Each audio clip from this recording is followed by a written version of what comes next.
Bueno, muy buenas noches, apreciados estudiantes. Es un gusto nuevamente para mí tenerlos aquí presentes de manera virtual. Y más que nada, es grato abordar estos temas que son muy importantes para su formación profesional. El día de hoy vamos a tratar temas relacionados a conceptualización de importancia de las finanzas internacionales. ¿Por qué las hacen importantes a las finanzas internacionales? Como parte de los conocimientos que debe tener el administrador financiero. ¿Qué pasa si un administrador financiero no tiene conocimientos de estos? ¿A qué riesgos está expuesta su organización? ¿A qué riesgos está expuesto él mismo? Tenemos que darnos cuenta que estamos viviendo en un entorno muy cambiante y el que no se adapta a este entorno cambiante, pues realmente está destinado a no perdurar, ¿cierto?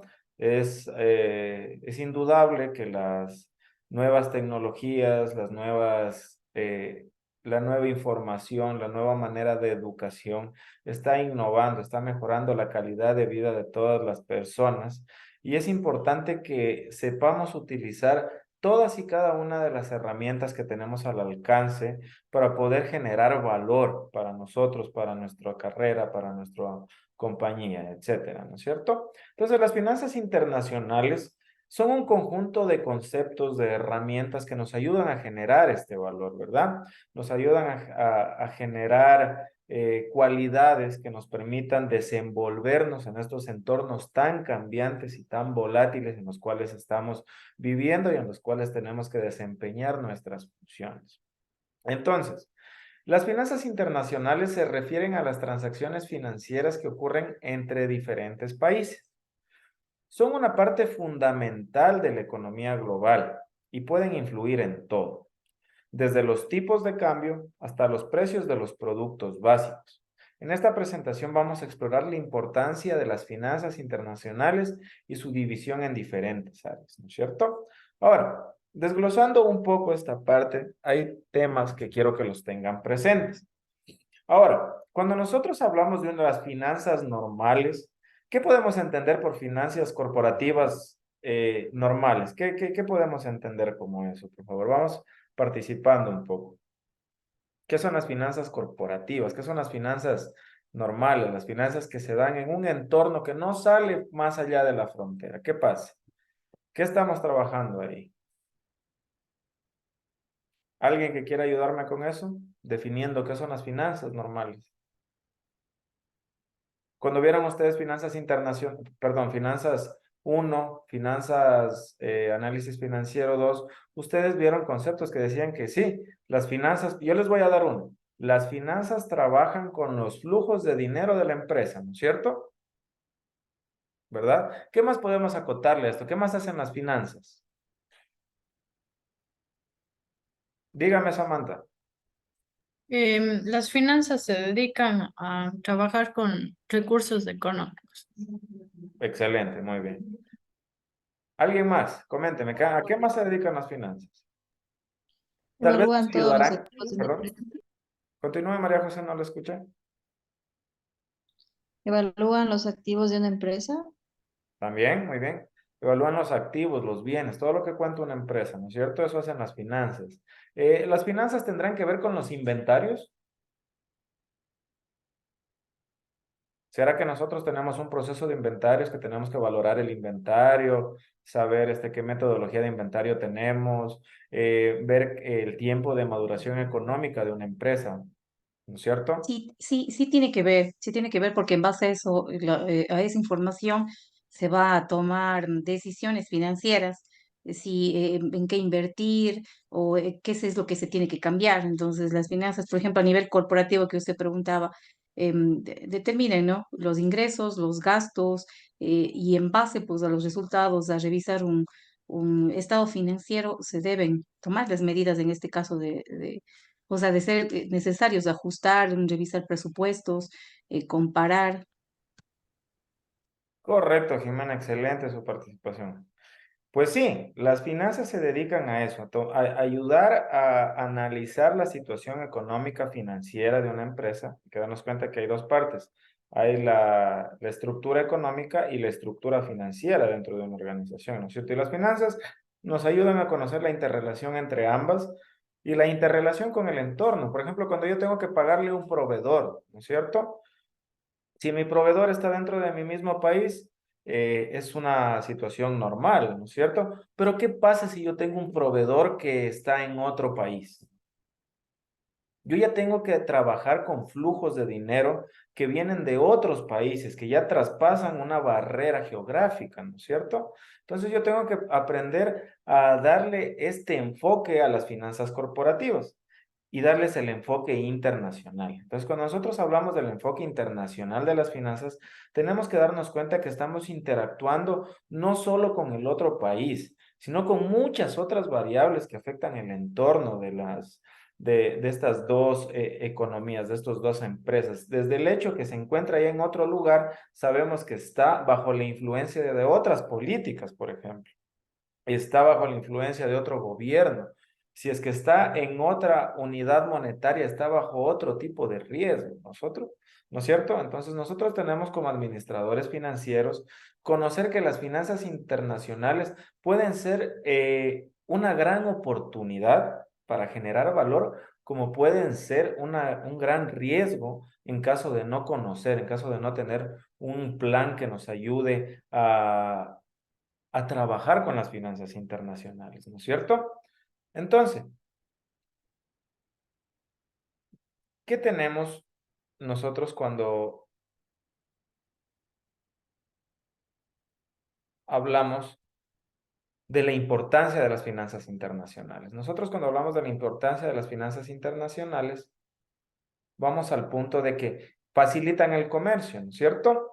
Las finanzas internacionales permiten a las empresas hacer negocios en todo el mundo, al brindar herramientas para administrar el riesgo cambiario, transferir fondos y financiar proyectos. Aquí quiero topar un tema muy importante.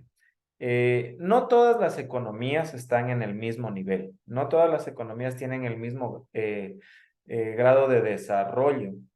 Entonces, hay un ejemplo que es bastante interesante que se da dentro de la economía china. No sé si ustedes se ponen a ver y se ponen a revisar los aparatos que tienen ahí al lado, si se ponen a revisar el mouse, la computadora, los zapatos, la ropa. El 90% de lo que tenemos dice Made in ¿qué? China, ¿no es cierto? ¿Y a qué se debe esto? China es una economía, es un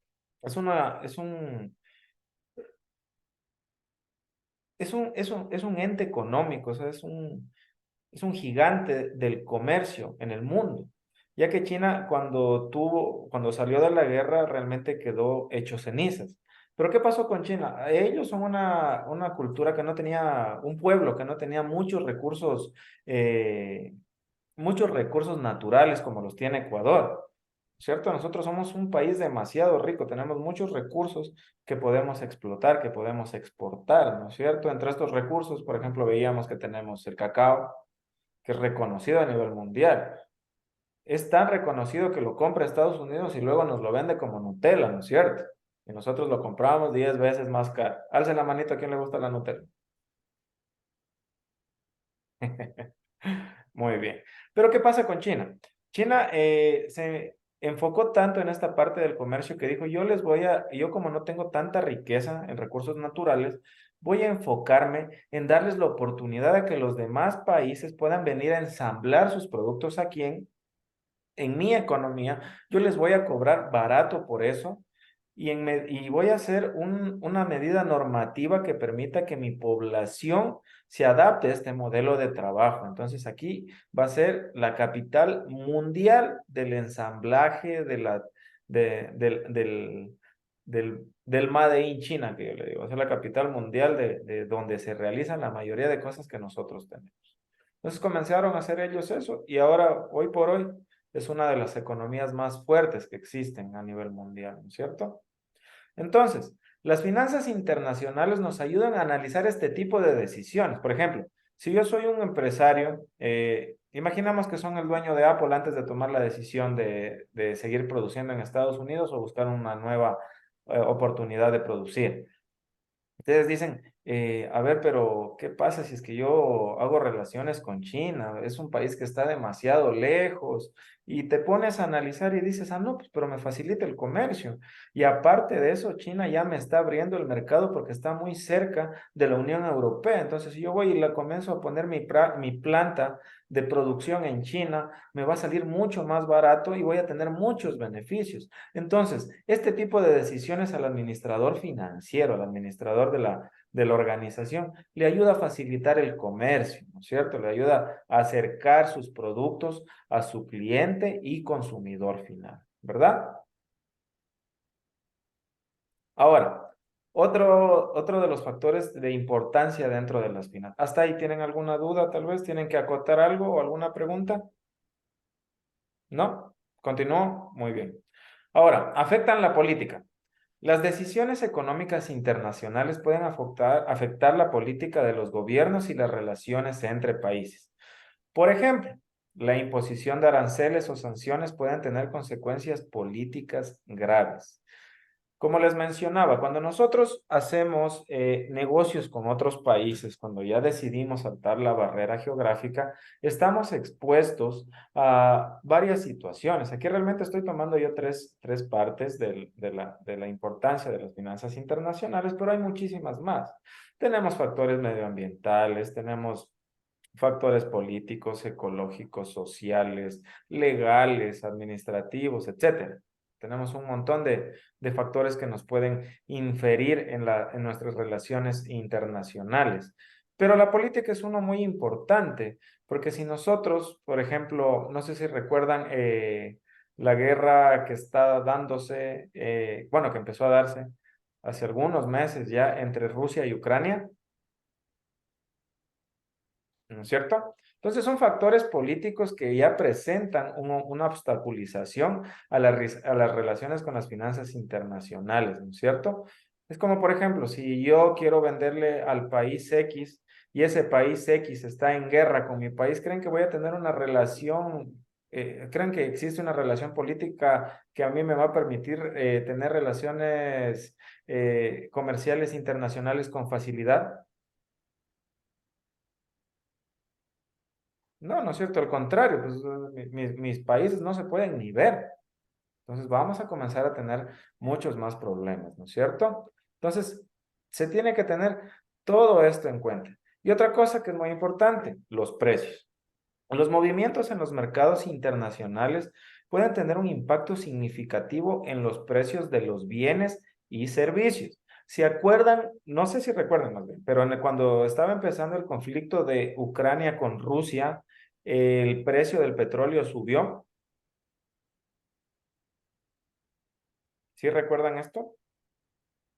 Bueno, si no, les recomiendo que vean la noticia y analicen por qué subió el precio del petróleo. Y es que ellos tenían un oleoducto que realmente es como que hubieran cerrado la llave del paso del petróleo y esto disminuyó la cantidad de petróleo que circulaba en el mundo. Entonces, cuando nosotros bajamos la oferta de un bien en el mercado, el precio, por el principio de escasez, va a subir, ¿cierto?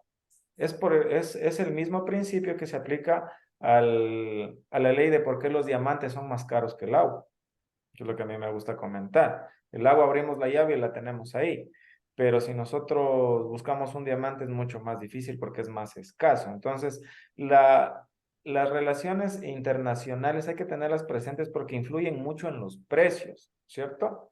Imaginemos que Ecuador es el único productor de algodón en el mundo. ¿Ok? Vamos a esta situación utópica. Ecuador es el que puede decidir si es que vende o no vende el algodón, ¿verdad? Ahora, imaginemos que Perú es el país que es la capital mundial de los textiles en el mundo, que es la capital mundial de crear telas, de crear ropa. Si nosotros decidimos disminuir la oferta de algodón en el mundo, ¿qué va a suceder con los pantalones que se hacen en Perú? ¿Qué creen que va a suceder? Pues Dígame nomás. cambian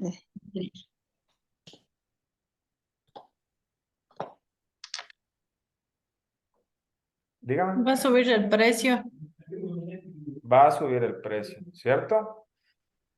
Es como cuando pasa la temporada de los limones, te compras 6 limones por $1 y en cambio cuando están en temporada de limones, hasta te regalan los limones, ¿no es cierto? Ya, entonces es similar. La fluctuación de los bienes en el mercado, la cantidad de oferta, la cantidad de demanda hace que los precios eh, sean volátiles, puedan subir, puedan bajar, y eso afecta a la economía mundial y las decisiones de las empresas. Otro ejemplo muy claro, cuando empezó la crisis sanitaria por el COVID, ¿recuerdan cuánto costaba conseguir una mascarilla? ¿Cuánto pagaron por una mascarilla empezando la crisis por el COVID?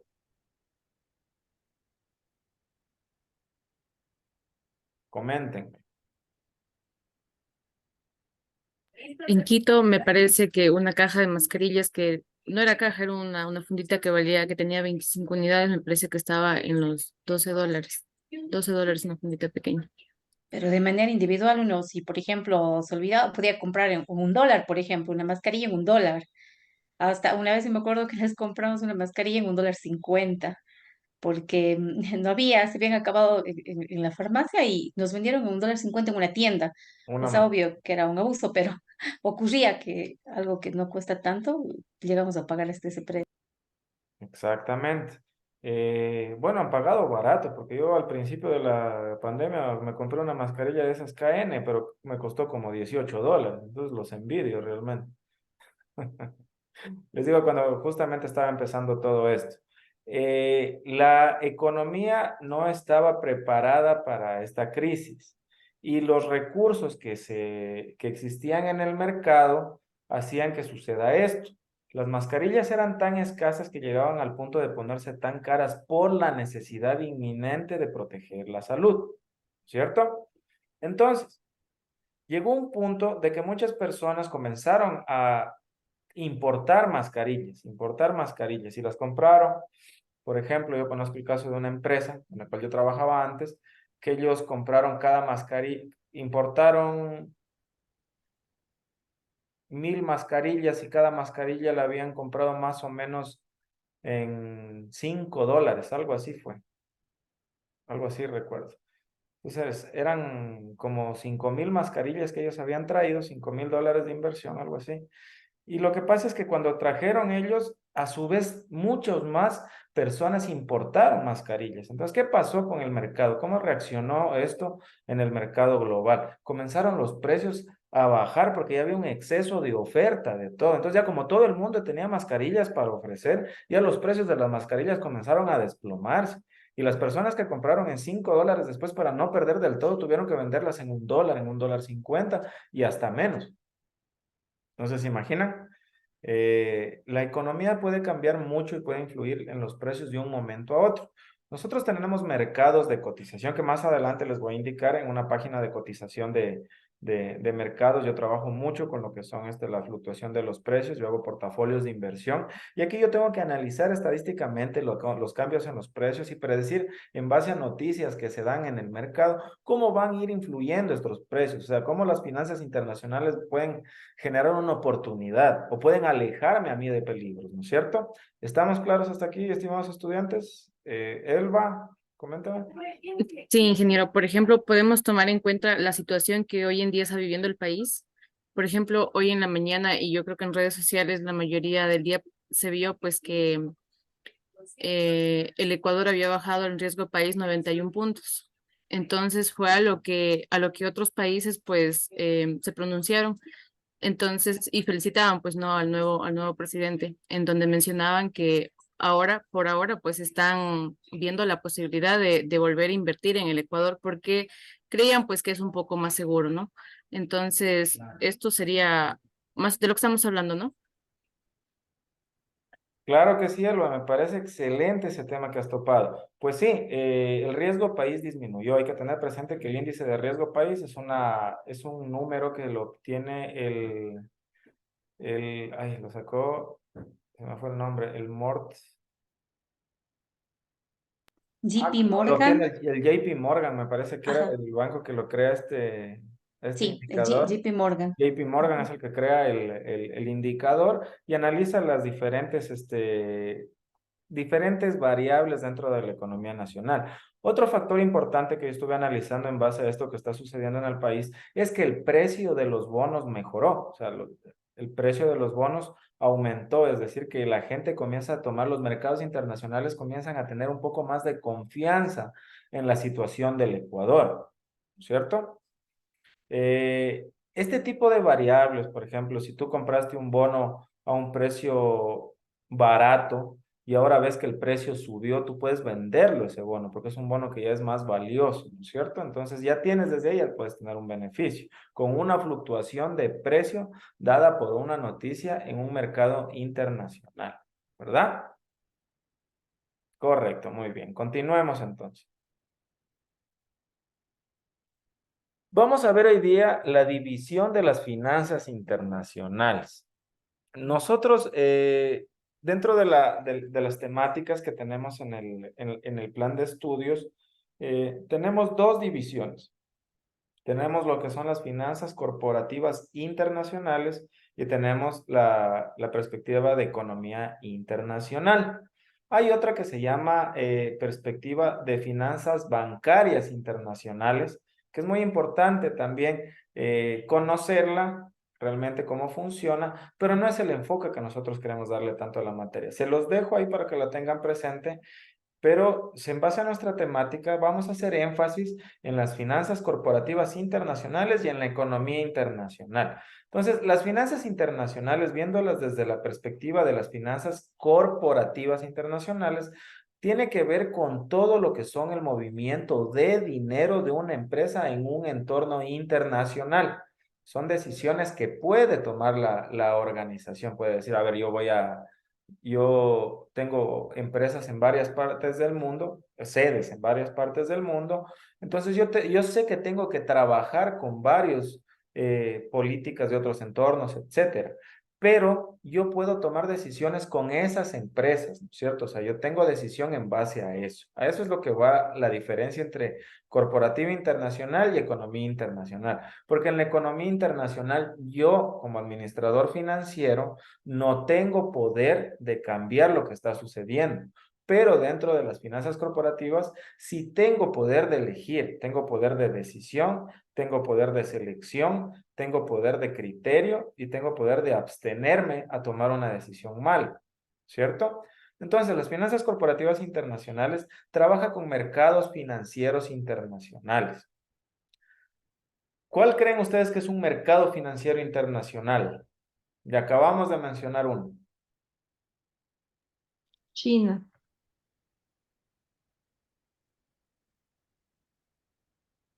Ya, casi,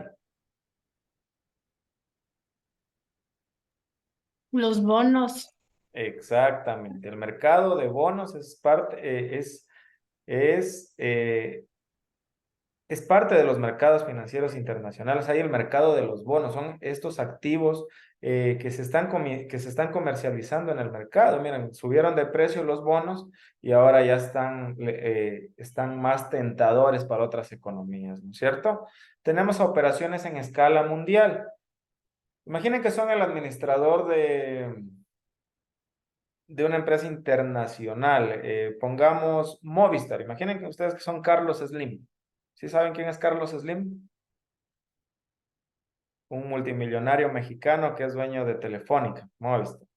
Él tiene operaciones en escala mundial, ¿no es cierto? Entonces él sabe que tiene que trabajar no solo con un país, sino con varios países y varios continentes donde está ubicada su organización. Entonces él tiene la capacidad de gestionar su operativa en todos y cada uno de esos países en escala mundial, buscando la manera más óptima para que sea eficiente su gestión y que pueda manejar los diferentes flujos de dinero que le pueden dar cada una de las empresas, siempre buscando, como les digo, maximizar el valor de la compañía, porque es lo que tiene que ser un administrador financiero, tiene que buscar maximizar el valor para todos los stakeholders, los accionistas, los acreedores, bancos, etcétera. Toda persona que tenga interés en la empresa tiene que verse beneficiada en base a las decisiones de la organización. Entonces también tiene que ver que tiene que evaluar y administrar el riesgo cambiario. Ya vamos a topar esta parte más adelante con un ejemplo que les voy a poner. Creí que este señor Carlos, o bueno, en fin, todos estos administradores que tienen por sus compañías en escala mundial, ¿tienen una misma metodología para los diferentes países en los que opera a escala mundial o cambiaría de acuerdo al país? ¿Qué opina usted o cómo lo llevan ellos como administradores de su negocio en su Cada, metodología? A ver, decir que Carlos Slim maneja las empresas a punta de esfero y papel es imposible porque eso haría bastante complicada la operación, ¿no es cierto? Y según, si recuerdan cómo veíamos en proyectos de inversión, hay que ser eficientes, hay que ser eficaces y hay que ser rápidos dentro de la gestión. No puedo yo tomar decisiones, por ejemplo, para cobrar con un tipo de divisa luego de un tiempo exagerado, ya que puede variar el precio de la moneda, ¿verdad? Entonces tienen que tener metodologías y ellos ya no se manejan como una empresa normal, ellos son un grupo, son una corporación, son un grupo empresarial que tiene varias líneas de negocios, donde cada línea funciona de una manera singular. Permítame un segundo, Claudia, y ya vamos con usted. Funcionan de una manera singular. No voy a poder manejar de igual forma el negocio de la telefónica de Carlos Slim que el negocio de la publicidad que maneja con Ferrari, por ejemplo. ¿Ya? Entonces, cada una de estas líneas le exige que tenga cierto nivel de especialización. Y no es solo él el que maneja todo, porque ya llegó a tener tal magnitud dentro de su presencia en el mundo que necesita miles y miles y miles de personas que estén trabajando bajo diferentes metodologías que le permitan llegar a los indicadores que se quiere como empresa, ¿verdad? Tienen que tener presente que cada mercado en el mundo tiene una manera de comportarse. Por ejemplo, eh, vamos aquí en mercado nacional, una comparativa. No vamos a poder comparar el periodo de maduración económica de una panadería con el periodo de maduración económica de una empresa que realiza muebles, por ejemplo. Son dos negocios completamente diferentes, que obviamente están peleando por el mismo, por el mismo, por el cliente que necesita que gaste el dinero en ese. Siempre son rivales en el consumo, pero no son excluyentes, ya que el uno tiene una línea de negocio y el otro tiene otra, ¿cierto? Entonces, cada uno de estas líneas de negocio necesita un nivel de especialización, un nivel de gestión diferente. Entonces, si va tu pregunta, María José, a que si él maneja todos los negocios con una metodología similar o de esa forma, pues no. Cada negocio se maneja con diferentes metodologías y dependiendo del proceso del negocio y sobre todo de la etapa en la que esté sus productos o servicios, va a tener que manejar diferentes metodologías. No es lo mismo estar trabajando con una startup, que es una empresa que está creciendo, que ya estar trabajando con una organización que esté en madurez o con otra que esté en declive y próxima a su cierre, ¿verdad? ¿Contesté tu pregunta? ¿Estamos bien? Pero se podría decir que dos empresas pueden estar trabajando con una misma metodología, pero con diferentes enfoques. No puedes comparar a dos empresas de diferente producción, de diferente enfoque con la misma metodología. Puede que tengan ciertos factores en común, pero como te menciono, si son dos empresas que están dirigidas a clientes diferentes, probablemente sus procesos de producción difieran, probablemente sus proveedores difieran mucho, entonces puede que trabajen con metodologías diferentes. Como les digo, no hay cómo medir a todas las empresas con la misma regla, pero sí hay cómo medir el valor de cada una de estas empresas en correlación con el mercado. ¿Ok? Teniendo como foco comparativo otras empresas que tengan un rendimiento óptimo. ¿Ok? ¿Me hice entender hasta ahí? Tal vez te repito algo.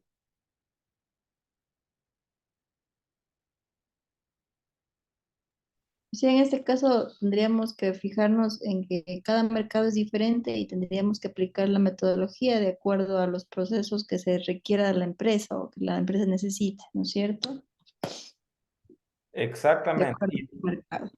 Sí, y también tener presente el enfoque de la empresa, porque no todas las empresas tienen el mismo enfoque. Por ejemplo, corporación favorita, comparemos dos líneas que son dentro de la misma empresa.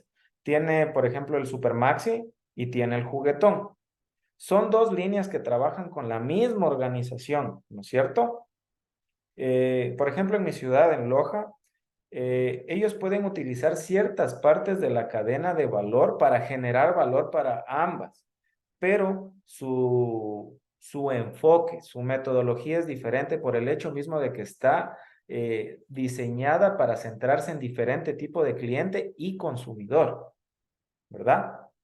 Pero digamos ahí lo que tienen en común es que el mismo camión que trae las cosas para el Supermaxi puede traerles cosas para el Juguetón. Entonces ocupan ciertos procesos de la cadena de valor similares, pero no en sí son 100% iguales, sino no van a poder tener siempre los mismos procesos, la misma metodología, ¿no es cierto? ¿Estamos claros hasta ahí? Te noto dudosa aún.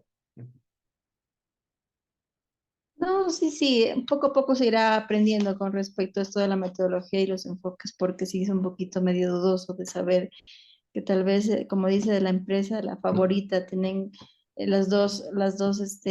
diferentes,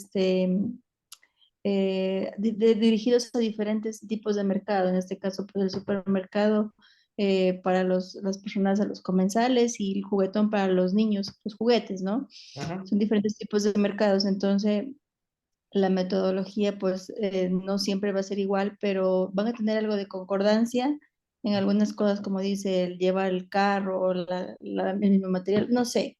Bueno, pero el enfoque va a ser diferente. El enfoque va a enfocarse en este caso el mercado, en este caso niños, y el enfoque para el supermercado va a ser los comensales, los adultos. Entonces, pero en esto de las metodologías como que es un poquito complicado saber qué tipos de metodologías se tendría que utilizar o, no sé, se tendría que leer un poquito más para saber a qué se está metiendo uno y poder entender. Por eso les mandé el deber. Sabía que Por podían eso quedarse está con esa medio duda. complicado. Ahí está el ejemplo de la metodología, de las metodologías ágiles. Cuando les mandé el deber que consulten las metodologías ágiles, van a conocer una metodología que se llama Kanban. Puede que conozcan esa, puede que conozcan una que se llama Scrum, o hay otra que se llama Ágil mismo. Lo que hacen estas metodologías ágiles es que evites hacer lo siguiente. Por ejemplo, si hay que tener una reunión con todos los jefes departamentales, no estarles avisando con un mes de anticipación que el día jueves 25 que el día jueves 25 de noviembre vamos a tener una reunión a las 3 de la tarde que va a aplazarse hasta las 5 de la tarde y esperamos contar con todos y su participación. La metodología ágil es que dice, hace rato se reúnen todos en un momento, les pasan un comunicado, vamos a tener una reunión de media hora en este momento, van rapidito, se reúnen y ahí salen. ¿Sí me entiendes? O sea, es más ágil, es más rápido, es más acorde a la exigencia también del negocio. Por ejemplo, esto lo empezó Toyota. Toyota creó el método Toyota. No sé si han visto ese video. El método Toyota, normalmente Ford, por ejemplo, comparemos Toyota y Ford. Les voy a hablar brevemente porque Claudia también quería hablar, pero no estamos yendo de largo. El método de Ford era crear una línea de ensamblaje, ¿no es cierto? Y Ford decía, yo voy a hacer este carro. Y de ese carro producía miles y miles y miles y miles de ese carro. Pero en cambio Toyota, ¿qué hizo? Toyota dijo, no, yo voy a escuchar lo que dice mi cliente y voy a comenzar a producir en base a lo que me dice mi cliente. Entonces voy a tener un sistema de producción que se pueda mover, que se pueda dinamizar en base a lo que me pide mi cliente. ¿Sí me entiendes? Entonces, el enfoque ágil se adapta, mientras que el enfoque tradicional, por lo general, siempre lanza un mismo producto o servicio con características eh, similares. ¿Me entiendes?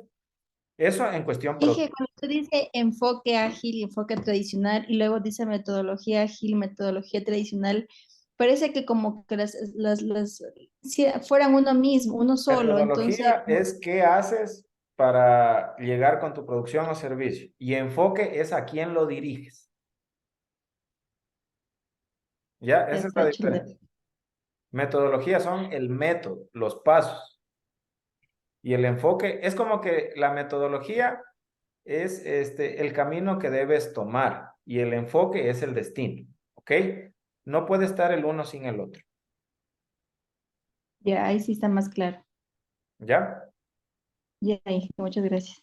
Ya, perfecto. Claudia, ¿quería comentar algo? No, dije, cuando estuvo hablando usted era más por el tema de las finanzas corporativas internacionales, con el ejemplo que usted estaba indicando, ¿no? De Telefónica, entendía que lo que preguntaba María José, que Carlos Slim puede tener, digamos, una misma perspectiva en cada país. Entonces, yo lo asociaba más bien con el hecho de que, por ejemplo, él sí puede tener que en cada país donde está su sucursal, puede haber procesos definidos, ¿no? Como aquí hay un chip, esta es la línea telefónica, tienes que tener un contrato, tienes que pagar cosas por el estilo. Pero Ujú. de acuerdo al país puede tomar decisiones, como por ejemplo, en Perú la mano de obra es más barata. Entonces sé que hay esta empresa, por ejemplo, si nosotros llamamos a un call center, si yo soy ecuatoriana y yo llamo a un call center, es posible que me contesten en Perú porque centralizan de esa manera, de acuerdo a cada país, de las políticas en donde les conviene, porque ya es como mundial, ¿no? En donde es más barato ciertas cosas. Entonces conozco que, por ejemplo, claro, tiene centralizado su call center en Perú por el tema de costos de mano de obra, ya no está en Ecuador, entonces, a pesar de que hay la sucursal aquí. Entonces, un poco lo relacionaba, no sé si estoy correcto, lo relacionaba de esa manera, ¿no? Que sí, pues de acuerdo a cada país ellos pueden decidir qué implemento, de qué país, o sea, qué me sirve, en dónde puedo hacer ciertas cosas y en dónde no. Correcto, exactamente. Ahí va lo siguiente. No sé si ustedes han visto en YouTube las diferencias que hay entre los KFCs alrededor del mundo o los McDonald's, ¿sí? Todos tienen, a ver, y aquí va la parte de María José y estimados estudiantes para ver si lo tienen presente, para que lo tengan presente, perdón. El enfoque es llegar a venderle comida a la gente, ¿no es cierto? Para yo, como empresa, como restaurante, quiero llegar a un comensal con mi producto o servicio. En este caso es un producto que es la comida. Y la metodología puede adaptarse al entorno, ¿no es cierto? Algo muy importante, no sé si han visto en Luisito Comunica, por ejemplo, que él cuando se va al KFC que hay en Tailandia, en vez de ofrecer papas fritas, le ofrecen arroz con ni sé qué otras cosas más, que no se ve en los KFCs normales aquí, ¿no es cierto? Entonces son metodologías que se adaptan, o sea, cambia el método de la venta de todo esto, pero con el mismo enfoque que es de vender comida para obtener una ganancia. ¿Ok? ¿Estamos claros hasta ahí? Correcto. Muy bien. Ahora, inversión en portafolios internacionales son decisiones igual que la toma la organización, la corporación, en este caso. Todo lo que tome la corporación, pues, tiene que ver todo lo que sea relacionado al poder de decisión corporativo es las finanzas corporativas internacionales.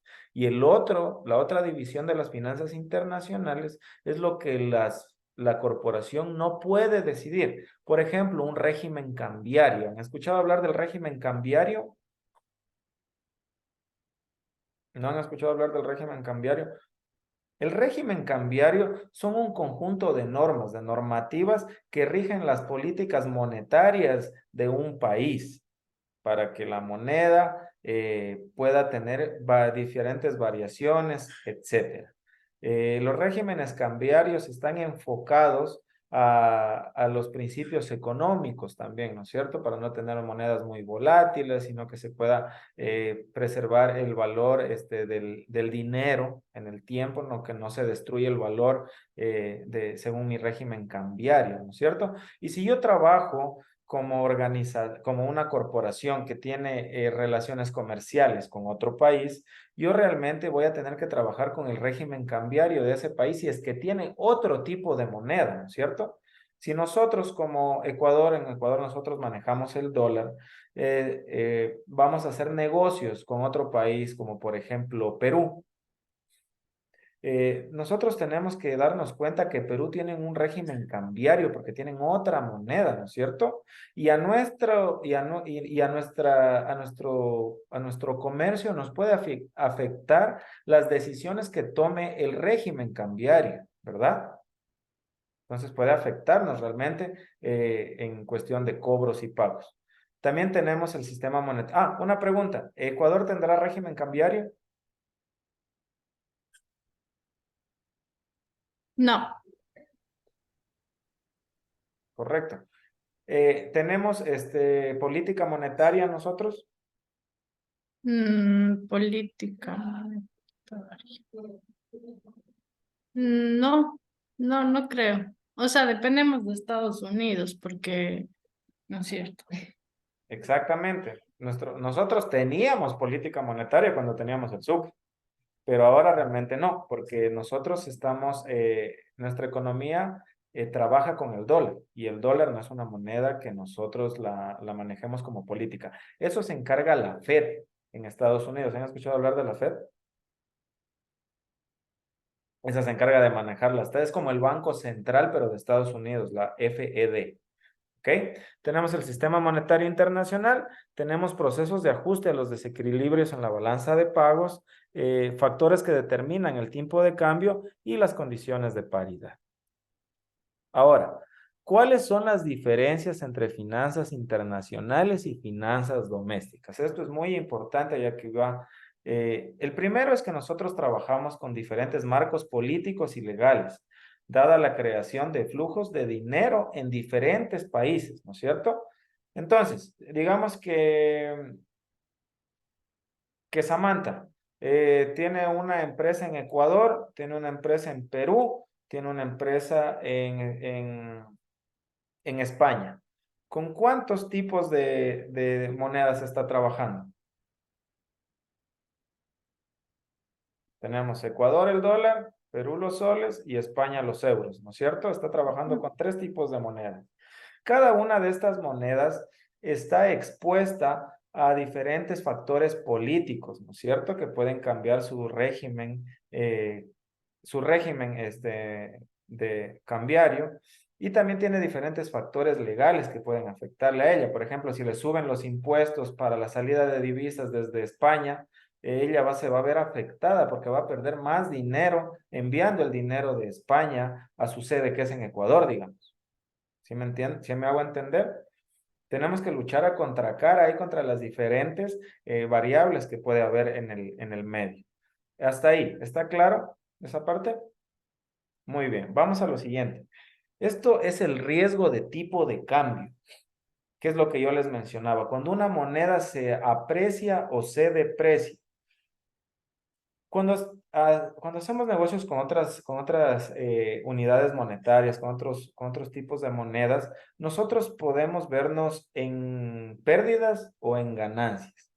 Un ejemplo de que nosotros tengamos ganancias sería si las unidades monetarias. A ver, ¿qué son las cuentas por cobrar?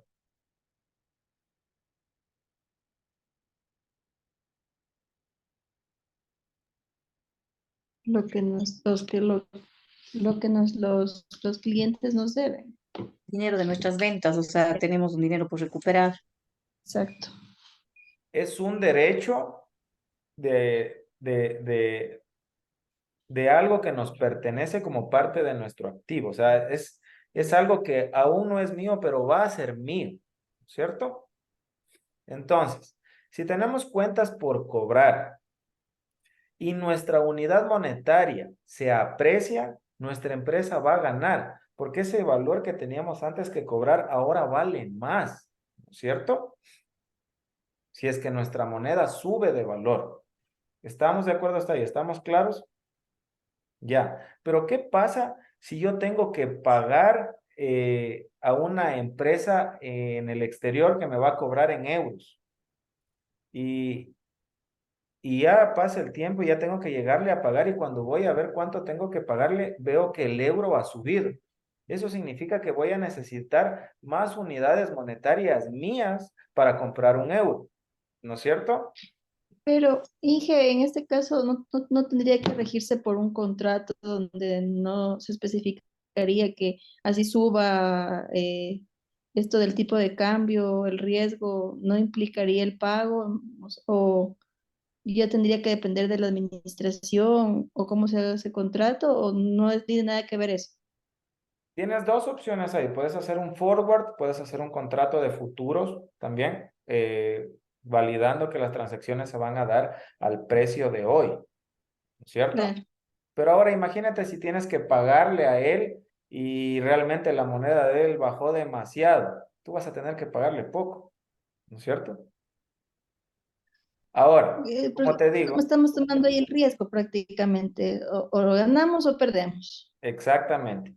Pero ¿qué es lo que tiene que hacer el administrador financiero consciente?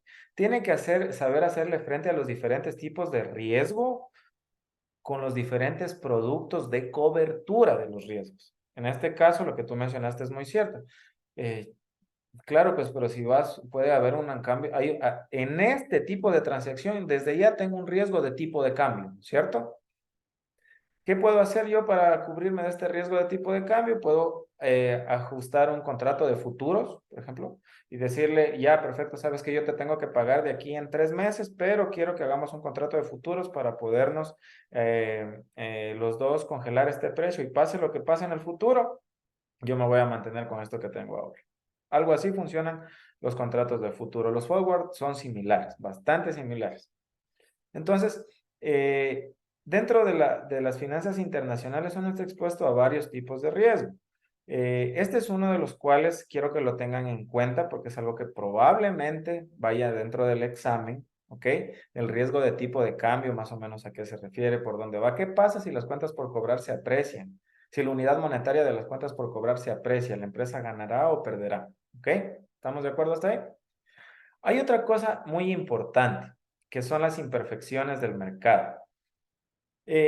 En realidad, si el mercado internacional fuera de competencia perfecta y no hubiera ningún factor que influya, factor político, factor económico, social, ambiental, que nos influya, realmente no tendrían sentido las finanzas internacionales si no existieran, ya que me diera lo mismo estar haciendo negocios con China que estar haciendo negocios con Cuenca, con Guayaquil, etcétera, ¿no es cierto?